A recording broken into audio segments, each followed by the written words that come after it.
하나님께서 오늘 우리에게 내려주신 말씀은 로마서 3장 19절부터 24절까지의 말씀입니다. 로마서 3장 19절부터 24절까지의 말씀을 제가 여러분을 위해 봉독해 드리겠습니다. 하나님의 말씀을 들으십시오. 우리가 알거니와 무릇 율법이 말하는 바는 율법 아래에 있는 자들에게 말하는 것이니 이는 모든 입을 막고 온 세상으로 하나님의 심판 아래에 있게 하려 함이라. 그러므로 율법의 행위로 그의 앞에 의롭다 하심을 얻을 육체가 없나니 율법으로는 죄를 깨달음이니라. 이제는 율법 외에 하나님의 한 의가 나타났으니 율법과 선지자들에게 증거를 받은 것이라. 곧 예수 그리스도를 믿음으로 말미암아 모든 믿는 자에게 미치는 하나님의 의니 차별이 없느니라. 모든 사람이 죄를 범하였음에 하나님의 영광에 이르지 못하더니 그리스도 예수 안에 있는 속량으로 말미암아 하나님의 은혜로 값없이 의롭다 하심을 얻은 자 되었느니라. 아멘. 이것은 하나님의 말씀입니다. 성도가 평생을 걸쳐서 묵상해야 할 단어가 하나 있습니다. 그것은 뭐냐면 값없이라는 말입니다. 값없이. 이 값없이라는 말은 성도 개개인의 하나님 말씀에 대한 이해와 연관이 되어 있습니다. 값없이라는 말은요, 성도 개개인에 따라서 얼마든지 그 의미가 달라질 수가 있다는 뜻입니다. 또 개인의 신앙 여정 안에서도요, 그 의미는 계속 바뀝니다. 물론 우리는 모두 이 말을 이해하는 데 있어서 장성한 분량에 이르러야만 합니다. 그래서 오늘은 이 값없다라는 표현을 중심으로 하나님께서 오늘 우리에게 들려주시는 말씀을 나누도록 하겠습니다. 일단 이 값없이라는 표현이 좀 애매할 수가 있기 때문에 이 값없이라는 말에 같은 의미를 가진 저희에게 좀 더 익숙한 단어를 말씀드리면요, 바로 은혜입니다. 또는 사랑이라고 이해하셔도 됩니다. 근데 우리는요, 너무 자주 쓰는 단어들에는 익숙해지는 경향이 있어서 항상 그런 단어들을 하나님 말씀의 빛으로 다시 비춰보고 생각해보는 연습을 하시는 것이 좋습니다. 따라서 우리는 성경이 말씀하는 은혜, 사랑, 이런 게 무슨 의미인지, 우리는 어떻게 이 말들 안에 담긴 진리를 우리 삶에 참되게 적용시킬 수 있을지를 나눌 것입니다. 먼저 이런 이야기를 한번 드려보겠습니다. 물론 모든 분들이 학교 다니실 때 도덕 시간을 지루하게 여기시지 않았을 수도 있지만은 보통 학생들한테 있어서 제일 지루한 수업이 뭐야? 그러면은 거의 윤리나 도덕 시간을 꼽을 것입니다. 그 이유는요, 이렇습니다. 조금만 들으면 다 아는 이야기잖아요. 조금만 들으면 다 아는 이야기이기 때문에 도덕 시간을 별로 안 좋아합니다. 이번엔 도덕 시간 외에 또 싫어하는 과목을 여러분께 한번 골라보라고 하겠습니다.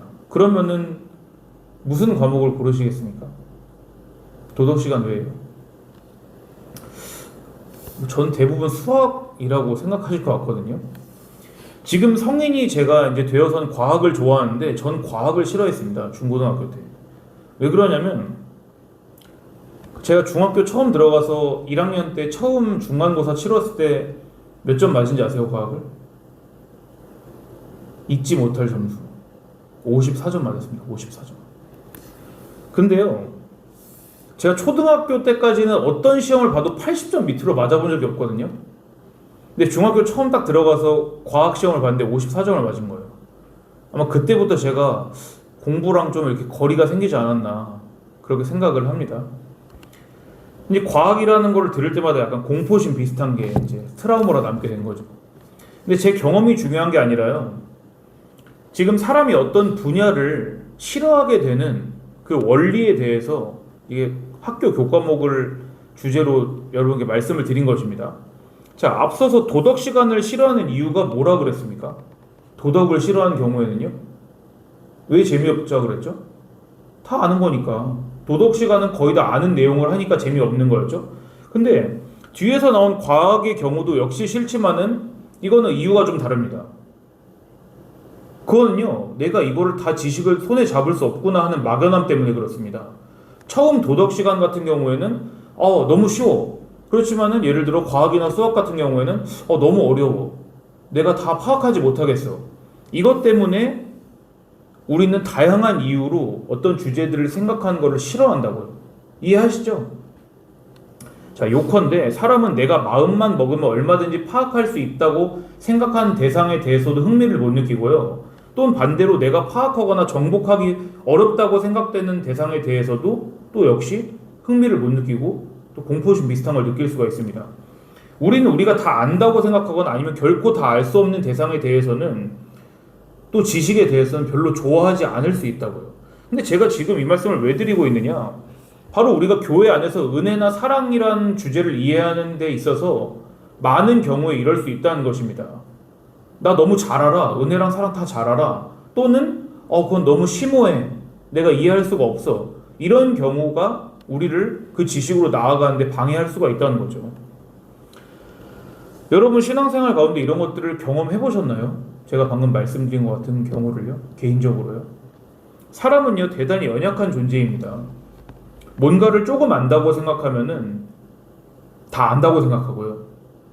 이해하기 좀 어려운 배울 때 금세 포기해버립니다. 근데 그러면 안 됩니다. 성경은요 하나님의 사랑과 은혜를 아주 단순하다고 말씀하시지도 않고요. 우리가 평생 걸려도 절대 너흰 못 알아. 이렇게 겁을 주시지도 않습니다. 성경책은 왜 이렇게 두꺼운가요? 왜 성경책 내용을 요약해서 소책자로 우리에게 주시지 않고 이렇게 두꺼운 책을 주셨죠? 왜 이렇게 오랜 시간에 걸쳐서 여러 명의 손을 통해서 우리에게 이 두꺼운 책을 주셨나요? 그 왜 그러냐면요. 하나님께서 이 안에 담긴 하나님의 은혜와 사랑이 얼마나 풍성한지, 얼마나 신비로운지, 우리가 평생에 걸쳐서 묵상하고 음미할 수 있도록 우리에게 은혜를 베푸시기 위해서입니다. 선물로서 성경을 주신 거죠. 하나님의 말씀, 특히 우리가 잘 안다고 생각하는 말씀, 아니면 또는 도저히 알 수 없어서 어려울 것 같은 그런 말씀들을 우리가 만날 때마다 하나님의 성령께서 그 말씀의 해석자가 되셔서 우리를 교만과 또는 막연함에서 건져내 주시기를 원합니다. 싱클레어 퍼거슨이라는 작가가 이런 말을 남겼습니다. 당신의 진짜 문제점은 율법을 이해하지 못한 것이 아니라 복음을 이해하지 못한다는 것입니다. 대단히 의미심장한 말이죠. 우린 본성상 율법은 잘 이해합니다. 물론 율법의 특정 기능에 우리가 사로잡히기가 훨씬 쉽지만 그래도 율법이 뭐라고 하는지는 사람이라면 다 압니다. 마치 도덕 수업 조금만 들으면 모두가 이렇게 생각합니다. 나쁜 짓 하지 말고 살라는 거네. 착하게 살라는 거네. 이렇게 생각하는 것과 마찬가지로 우린 율법을 그런 기능은 잘 압니다. 이건 신자든 불신자든 마찬가지라는 점을 여러분 기억하셔야 됩니다. 사람은 기본적으로 은혜적이지 않고 율법적입니다. 은혜 친화적이지 않고요. 율법적이라고요. 뭔가 해. 너 이거 하지 마. 이런 거는요. 스스로도 잘 알고 남에게도 잘 요구합니다. 다만 우리 대부분이 놓치는 사실이 하나 있는데요. 우리 스스로가 그걸 지킬 힘이 없다는 것입니다. 중요하니까 다시 말씀드릴게요. 우린 뭘 해라, 뭘 하지 마라. 이런 것은 우리 잘 알고 남들에게도 잘 요구합니다. 남들도 그렇게 해주길 바랍니다. 그렇지만 정작 우리에게 그렇게 할 수 있는 능력은 없다. 이건 잘 모른다고요. 실제로 사람은 실수를 저지르잖아요. 그러면 나는 내가 스스로 정한 이 양심의 법조차도 제대로 지키지 못하는구나. 이렇게 생각하기보다는요. 자기의 죄에 대해서 변명합니다. 다 그럴 만한 사정이 있었어. 나는 그때. 이렇게 생각하는 것이 더 익숙합니다. 사람은요. 그렇지 않으세요? 남이 저질렀을 땐 절대로 용서받지 못할 상황이어도 내가 저지르면 용납할 만하고 봐줄 만한 걸로 만들어버리는 게 우리 사람의 마음이잖아요. 얼마든지 스스로에겐 너그러워질 수가 있다는 것이죠. 여기까지 우리 사람의 특성을 살펴보면요. 첫째로는 율법적이라는 것, 둘째로는 모순적이라는 것입니다. 남에게는 뭔가를 지키라고 하지만 정작 내가 그 법을 어겼을 때는 스스로에게 너그럽다. 사람은. 거기에 하나 더 덧붙이자면 우린 이러한 사실을 스스로 깨닫기가 대단히 어렵다는 것입니다. 그럼요. 이제 여기서 우리가 생각해 봐야 할 건요. 뭐냐면 과연 이런 반성적인 것, 방금 제가 어렵다고 한 거, 내가 내 스스로의 양심에 거쳐서 못 지키는 사람이구나. 나에겐 이럴 능력이 없나 보다. 이렇게 생각하는 것을 오직 그리스도인만이 할 수 있을까요? 그게 아니란 것입니다. 상식적으로만 생각해봐도 아니죠. 일반인도 할 수 있죠. 여기 계신 대부분 여러분께서는 어린 시절부터 교회를 다니셔서 이제 다니셨다고 생각을 하지만은 정말로 그 과정 중에서 내가 정말 참된 신자구나라는 것을 확신하시게 된 순간은 그거보다 좀 시간이 걸리셨을 거 아니에요? 물론 어렵겠지만은 내 스스로의 인생을 돌아보면 정말 참되게 그리스도인이 내가 되기 전에도 양심의 가책을 느끼셨잖아요. 정말 내가 그리스도인이 됐다고 생각하기 이전에도 양심의 가책 전혀 없이 사셨나요? 나름대로 사람은 양심의 가책이나 반성을 한다는 말씀입니다. 쉽게 말하면요, 양심의 가책, 사람이라면 어기면 안 되지, 이런 거, 최소한 내가 스스로 정한 다짐, 약속, 규칙이라는 거를 내가 못 지키는 나를 그리스도인이 아니어도 발견한다고요. 그러니까 양심의 작동이라는 것은 하나님을 믿는 사람의 특징만은 아니라는 것입니다. 근데 지금 저희가 구태여서 성도와 성도 아닌 사람의 특징을 이렇게 비교하면서 살펴보는 건요, 저희 성도 한 사람 한 사람이 스스로가 성경이 말씀하시는 그 성도의 특징을 가지고 계신지를 살펴보시도록 하기 위함입니다. 만약 우리가 성경이 말씀하는 하나님 백성만이 갖는 특징이 아니라 세상 사람도 얼마든지 자연적으로 가질 수 있는 그 특징 안에 머물러 있으면서도 그래도 내 양심이 깨어있네, 이걸로 위안을 삼으시면요, 우린 지금 모래성 위에 집을 짓고 있는 것입니다. 우린 늘 하나님의 백성들만이 가질 수 있고 누릴 수 있는 그 반석과 같은 복 위에 서 있기를 원해야 됩니다. 그러고 있는지를 돌아봐야 되고요. 제가 아까 싱클레어 퍼거슨이라는 사람의 말을 인용했죠. 당신의 진짜 문제점은 율법을 이해하는 것이 아니라 뭐를 이해하지 못하는 것이다? 복음을 이해하지 못하는 것이다 라고 했습니다. 이 말에서 지금 저희는 앞부분을 배웠습니다. 우리가 율법은 잘 이해하고 있다는 것을 배웠습니다. 우린 율법이 무엇인지를 이해합니다. 부분적이나마 우리 스스로와 다른 사람에게 실제로 적용시키면서 살고 있습니다. 그러니까 우리가 이해해야 되는 건요, 율법 자체가 아닙니다. 이건 세상 사람이든 성도든 다 아는 것이라고요. 우리가 이해해야 되는 것은 복음입니다. 세상은 복음을 알지 못합니다. 말은 이해할 수 있죠. 복음을 우리가 쭉 무엇인지 읊어주면 말은 국어적으로 이해할 수 있습니다. 그렇지만 그 뜻은 이해할 수 없습니다. 복음이 우리에게 무엇을 말씀하는지 이제부터 여러분께 들려드리도록 하겠습니다. 복음은요, 말 그대로 하면 복된 소식입니다. 복된 소식. 다만 제가 여러분에게 여러 번 말씀드렸듯이 복음은 모두에게 복된 소식일까요? 복음은 어떤 사람들에게만 복된 소식입니다. 예를 들어서요, 전교인 체육대회를 다 해보셨죠? 팀을 나누죠. 청팀, 홍팀을요. 근데 제가 이제 사회를 보다가 이제 마지막 게임이 끝나고 최종 점수 집계를 합니다. 이제 점수가 다 나왔습니다. 어디가 이기고 졌는지. 근데 제가 이렇게 발표를 합니다. 여러분 기뻐하십시오. 승리입니다. 그냥 이렇게만 말했습니다. 여러분 승리했습니다. 이렇게만요. 그럼 생각을 해보십시오. 이걸 들은 청팀, 홍팀이 다 환호를 할까요? 아니, 저를 쳐다보겠죠. 아리까리한 표정을 지면서 쳐다보겠죠. 아니, 승리는 승리인데 어디가 이긴 거, 누가 승리입니까? 이러겠죠. 제가 근데 여러분 기뻐하십시오. 승리했습니다. 이런다고 해서 청팀이고 홍팀이고 갑자기 다 얼싸안고서 막 방방 뛰면서 좋아한다고 생각해보세요. 누가 이긴지도 모르고 그냥 승리라는 말에 날뛰는 게 얼마나 웃깁니까? 바보잖아요, 그건요. 중요한 것은 누가 승리했느냐는 거죠. 누가. 그 뒤에야 승리한 팀이 얼싸안고 방방 뛰고 공중제비를 돌든지 할 것 아닙니까? 복음이 정확히 그와 마찬가지의 성격을 가지고 있는 것입니다. 복음은 모두에게 기쁘고 복된 소식이 아닙니다. 복음은 그 내용을 들었을 때 기뻐할 수 있는 사람들에게만 복된 소식입니다. 중요한 것은 그러니까 그 내용이겠죠. 복음의 내용은 간단합니다. 그렇지만 방금 말씀드린 것처럼 누구나 받아들일 수는 없습니다. 여러분께 예수 그리스도의 복음을 선포하겠습니다. 복음은요, 하나님께서 우리가 하나님께 대하여 지은 죄들을 간과하시고 자기 아들이신 예수 그리스도를 보내셔서 우리 대신 하나님 앞에 완벽한 삶을 살도록 하시고, 또한 예수님께서 완벽한 그런 삶을 사셨음에도 불구하고 우리가 원래 하나님께 받아야 될 형벌과 저주를 예수님께서 받으셔서 십자가 위에서 하나님께 버림받고 죽으심으로 그 사실을 믿는 누구든지 하나님과 화목한 관계가 된다는 것입니다. 근데 이 사실이 여러분께 참으로 기쁜 소식으로 들리시나요? 이 복음이 실제로 우리에게 뭘 얘기하는지를 말씀해 드릴게요. 먼저 복음은 우리가 율법을 지켜서 구원받는다고 말씀하지 않습니다. 오늘 본문 말씀 3장 22절을 보십시오. 하나님의 의가 어떤 식으로 우리에게 전달되는지가 분명히 기록되어 있습니다. 3장 22절입니다. 곧 예수 그리스도를 믿음으로 말미암아 모든 믿는 자에게 미치는 하나님의 의인이 차별이 없느니라. 이 말씀을 저는 성도 개개인이 충분히 솔직하게 이해하는 데는 좀 오랜 시간이 걸릴 수 있다고 생각합니다.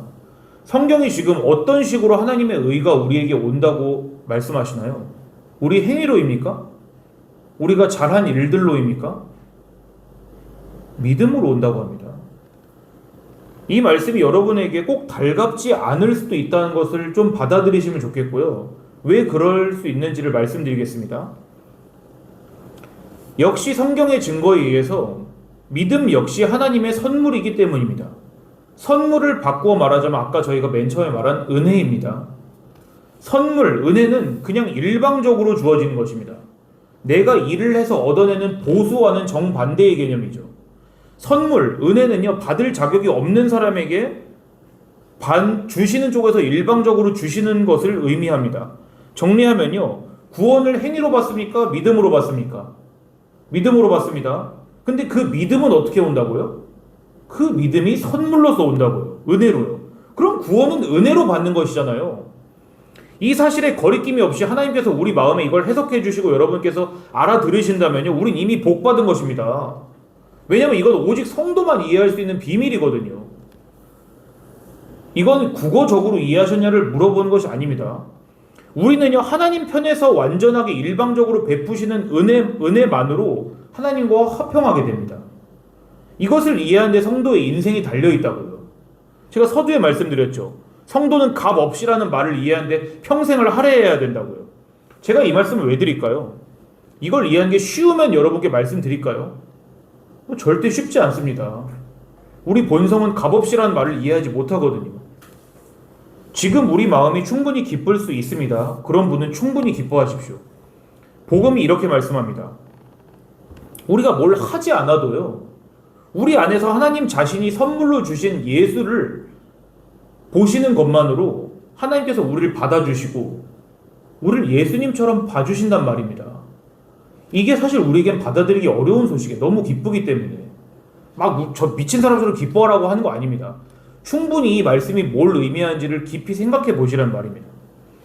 연합의 교리를 여러분 간과하지 마십시오. 연합은요, 하나님께서 아유 그래, 내가 예수를 너에게 줬으니까 그 값을 봐서라도 내가 너희를 기쁘게 여겨줄게. 이게 아닙니다, 여러분. 연합의 교리는요, 연합의 교리는 하나님께서 우리를 예수님처럼 보신다는 뜻입니다. 우리의 무슨 짓과 상관없어요. 자녀가 잘못하면 때리고 안아주는 것을 잠깐 동안 멈출 수는 있죠. 하지만 자녀는 계속 자녀입니다. 그런 것처럼 하나님께서 예수님의 피와 죽으심과 부활을 전가시켜준 사람은 하나님께서 예수님처럼 보신다고요. 자기 아들처럼 보신다고요. 그런데 우리에게 시험이 찾아옵니다. 여러분, 시험이라는 말을 너무 이렇게 저차원적으로 이해하시면 안 돼요. 하나님 백성에게 있어서 시험은 막 몸이 아프고 돈이 떨어지고 누구랑 싸우고 일이 안 풀리고 이런 걸 말하는 게 아닙니다. 하나님 백성의 시험은요, 성도의 시험은 내가 하나님의 눈에 예수님처럼 사랑받는다는 사실을 얼마나 내가 실제적으로 알고 그걸 붙들려는지와 관련이 있는 것입니다. 쉽게 말씀드리면요, 내가 자녀인 것 같다는 것을 계속 의심하게 되고 그 사실이 흔들리는 것과의 싸움이 성도의 시험이라고요. 왜냐하면 우리의 율법적인 본성이 우리가 값없이라는 말을 계속 오해하고 불신하도록 끊임없이 우리를 괴롭히거든요. 실제 우리는 이렇게 생각하죠. 그래도 내가 하나님께 구원받았지만 그래도 그 구원받은 걸 증명하려면 내가 뭐라도 해야 되지 않겠어? 하나님께 칭찬받으려면 이러저러한 걸 해야 되지 않겠어? 그래야 하나님께서 나를 받아주시겠지. 제가 조금 너무 노골적인 표현을 쓴 것입니다만은 우린 이런 바탕으로 생각하는 데 익숙한 존재들이라고요. 우리 마음엔요, 평생을 죽여도 이 땅에선 결국 죽지 않고 생명을 유지하는 어떤 존재가 우리 속에 있습니다. 율법주의자가 있습니다. 율법주의자가. 내 얼굴을 하고 있습니다. 그 율법주의자는요. 그 율법주의자 때문에 우리는 하나님의 의를 누리려고 하지 않습니다. 그걸 취득하려고 하죠. 내가 뭘 해서 그 의를 받아내려고 하죠. 그래야 우린 마음이 편하거든요. 그래서 제가 값없이라는 말을 성도가 평생에 걸쳐서 곱씹어야 된다고 말씀드리는 것입니다. 신앙 여정은요, 여러분, 은혜에 대한 인식의 싸움입니다. 은혜를 얼마나 깊이 이해하는지의 싸움이라고요. 이 여정에 있어서 하나님의 백성에게 힘을 불어넣기 위해서 교회가 있는 것입니다. 이 땅에. 하나님께서 교회를 이 땅에 그래서 주셨습니다. 그리고 교회는요, 은혜와 율법의 관계를 잘 가르침으로써 성도가 이 여정을 싸워나가고 가는데 도와야 됩니다. 활력을 줘야 되고요. 여러분께 세상 모든 종교와 기독교의 차이를 말씀드리겠습니다. 세상 모든 종교랑 기독교의 차이요. 기독교를 제외한 세상 모든 종교는요, 신을 위해 인간이 뭘 해야 합니다. 예외는 없습니다. 어떤 종교도 마찬가지입니다. 신은 거기 있고 사람이 신에게 뭘 바치고 뭘 해야 되는 것이 기독교 외의 모든 종교의 특징입니다. 반면에 기독교는요, 하나님께서 우리 사람들을 위해 뭘 하셨는지에 온 초점이 맞춰져 있습니다. 성경의 모든 초점은 하나님께서 우리를 위해 하신 일에 초점이 맞춰져 있다고요. 그럼 이 말씀 들으신 여러분께서는 너무 다 순수하셔서 제 말씀을 다 들으실 수 있겠지만 어떤 분은 이렇게 질문하실 수 있습니다. 성경에 보면은요, 하나님을 위해서 이런 거 해라, 이런 거 하지 말아라 많이 써 있잖아요. 맞습니다. 써 있습니다. 그런 거 어떻게 된 건가요? 우리 의무에 대해서 성경이 기록하고 있잖아요. 율법에 자세히 드러나 있죠. 율법에 그 모든 조항들이 해라 하지 말아라는 거잖아요. 정말로 많죠. 근데 이 질문은요, 우리의 본성상 구원에 있어서 율법이 하는 일을 오해하고 있기 때문에 드는 질문입니다. 본문 말씀을 앞절을 보십시오. 아까 22절을 먼저 읽었습니다만 19절을 보십시오. 19절 20절이요. 제가 읽어드리겠습니다. 우리가 알거니와 무릇 율법이 말하는 바는 율법 아래에 있는 자들에게 말하는 것이니 이는 모든 입을 막고 온 세상으로 하나님의 심판 아래에 있게 하려 함이라. 그러므로 율법의 행위로 그의 앞에 의롭다 하심을 얻을 육체가 없나니 율법으로는 죄를 깨달음이니라. 먼저요, 여러분, 온 세상, 신자와 불신자를 가리지 않고 온 세상을 위한 율법의 역할이 명확합니다. 본문을 포함해서 모든 성경이 율법에 관해서 어떻게 말씀하시느냐? 율법은 구원받기 위해 주신 게 아니라는 것입니다. 율법 지켜서 여러분 구원 못 받습니다. 대신에 뭘 위해 주신 거냐? 우리 모두가 죄인이구나라는 걸 알기 위해 주신 거라고요. 율법 아래에 우리를 억눌리게 하려고 주신 거라고요. 간단히 말씀드려서요, 예를 드리겠습니다. 신호 위반을 하다가 제가 경찰에게 붙잡혔습니다. 진짜 붙잡혀 본 적이 있습니다, 예전에. 자, 신호 위반을 했다는 것이 죄라는 거를 깨달았습니다, 제가. 신호 위반 죄구나. 그럼 제가 신호 위반한 죄가 용서를 받나요? 경찰 아저씨 잘못했어요. 제가 신호 위반한 죄를 시인합니다. 그럼 티켓을 안 끊나요? 근데 바로 고분고분하게 해서 6만 원만 끊었는데 그 앞에 사람은 더 끊었더라고요. 자, 교통법규는요, 나를 용서해주기 위해 존재하는 게 아닙니다. 날 벌 주기 위해 존재하는 거죠. 교통법규는요. 법이라는 건 그렇습니다. 법, 율법, 규칙, 하여튼 그 비스무리한 모든 것들은요, 사람 칭찬하기 위해 만들어진 게 아니라고요. 안 지키는 사람을 벌하기 위해 만들어진 거죠. 그게 율법의 용도입니다. 그래서 성경이 말씀하십니다. 이제 21절 보세요. 21절 여러분 첫 세 글자만 읽어보세요. 첫 세 글자만. 시작. 이제는. 성경에서 여러분 이런 표현을 신학 공부를 하지 않으시면 알 수 없지만은 이런 표현 대단히 중요한 것입니다. 어제 목사님이 대단히 고급 지식을 알려주셨잖아요. 구약을 볼 때. 뭐였습니까? 이런 것들이 나오면 중요한 거라고요. 누구누구의 계보는 이러하니. 누구누구의 족보는. 이런 것들은 특히 구약을 볼 때, 창세기를 볼 때 있어서 화면 전환을 하는 말하자면 연극 용어 같은 것이거든요. 그게 대단히 중요한 것입니다. 그런 것과 같은 것이에요. 지금 이게 본문 21절에 이제는 영어 해석을 빌려서 덧붙이면 그러나 이제는 but now 그러나 이제는 율법이 아닌 하나님께서 주신 새로운 의의 형태가 도래했다는 것입니다. 근데 그 새로운 의가 뭐로 증거를 받느냐? 율법과 선지자들로부터 증거를 받는다고요. 이 말씀은 오래 할 수 있지만 간단히 풀어서 얘기하면 이렇습니다. 이제는 율법을 지켜서 의를 얻는 시대, 그렇게 믿는 시대는 끝났다. 나 하나님이 너희에게 새로운 의로움의 형식을 부여하겠다. 그런데 그 의는 여전히 율법에 근거하고 있다. 자, 더 복잡해졌죠. 다시 풀어서요. 하나님께서 주실 이 새로운 의가 누구를 가리킵니까? 예수님을 가리킵니다. 근데 예수님께서 율법을 벗어나서 의를 취득하셨나요? 아니면 율법을 수행하심으로써 의를 취득하셨나요? 다 지키셨죠. 어려운 말로 수법을 하셨습니다. 수법. 하나님의 율법을 완수하심으로 그 의를 취득하셨죠. 율법을 다 지키심으로써 공의를 이루셨죠. 그것을 말씀하는 것입니다. 율법과 선지자들부터 증거를 받았다는 말씀이요.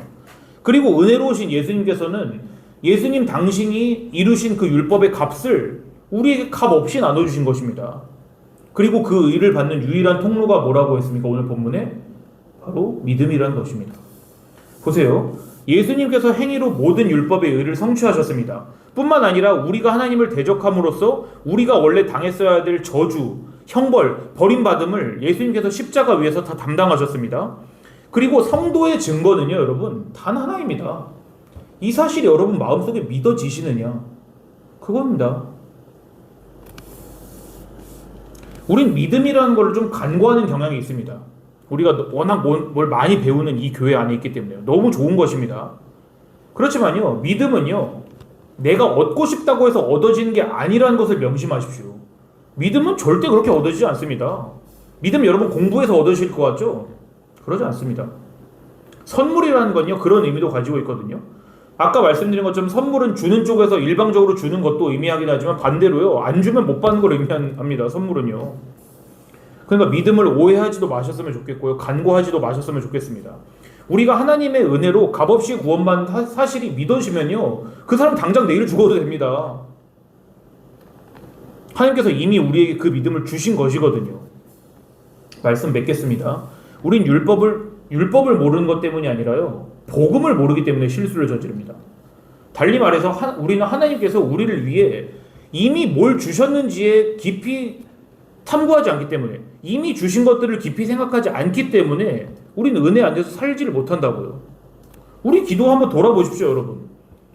평소보다 오늘 많은 분들께서 새벽 기도를 하러 오셨는데, 우리 기도의 내용이요, 우리 하나님께서 우리에게 베푸신 것들에 집중하기보다 자기 아들을 주셔서 우리 죄를 사하신 그 사실에 집중하기보다 뭔가 달라거나 우리의 부족한 것을 채워주시라거나 이런 것들에 집중이 더 돼 있다면 우리는 아직도 은혜를 모르는 것입니다.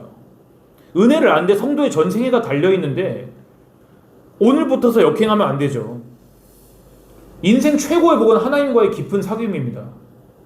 하나님과 깊이 사귄 것이 인생 최고의 복입니다.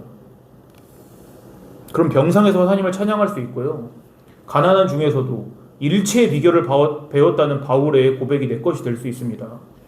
우리가 해드릴 일이 아니라 여타 종교들처럼 하나님께서 이미 우리를 위해 하신 일들에 집중해 보십시오. 그러면 하나님께서 율법의 참된 의미가 우리 안에 성취되도록 도우실 것입니다. 하나님을 사랑하면요, 하지 말래도 합니다. 도덕 시간이 왜 지루하죠? 다 아는 거잖아요. 근데 하기 싫은 거잖아요. 근데 내가 왜 부모님을 위해 설거지하고 부모님을 위해 뭐 사드리는 것은 즐겁습니까? 내가 부모님 사랑하기 때문이잖아요. 하나님께서 하나님의 사랑을 따내고 취득하기 위해서 율법을 지키던 나를 하나님을 사랑하기 때문에 율법을 지키는 사람으로 바꾸실 것입니다. 예수님 안에 계셨던 동일하신 성령님께서 오늘 여기 계신 성도 한 분 한 분 안에 함께 계셔서 우리를 하나님의 은혜만으로 살게 하시기를 간절히 원합니다. 기도하겠습니다. 주님, 저희는 온 이스라엘이 하나님의 은혜로 애굽에서 탈출하고 또한 주님의 약속의 땅으로 들어가는 그 과정 내내 주님의 은혜로 살면서도 주님의 은혜로 하늘의 양식을 먹고 주님의 은혜로 반석이 쪼개져 나오는 물을 마시면서도 주님께 불평했다는 것을 잘 알고 있습니다. 주님, 우리의 삶은 불평하지 않더라도 얼마나 주님께서 이미 베풀어 주신 은혜를 묵상하는데 더딤으로써 하나님의 마음을 아프게 하는지 모릅니다. 주님께서 우리에게 이미 아들을 주셨습니다.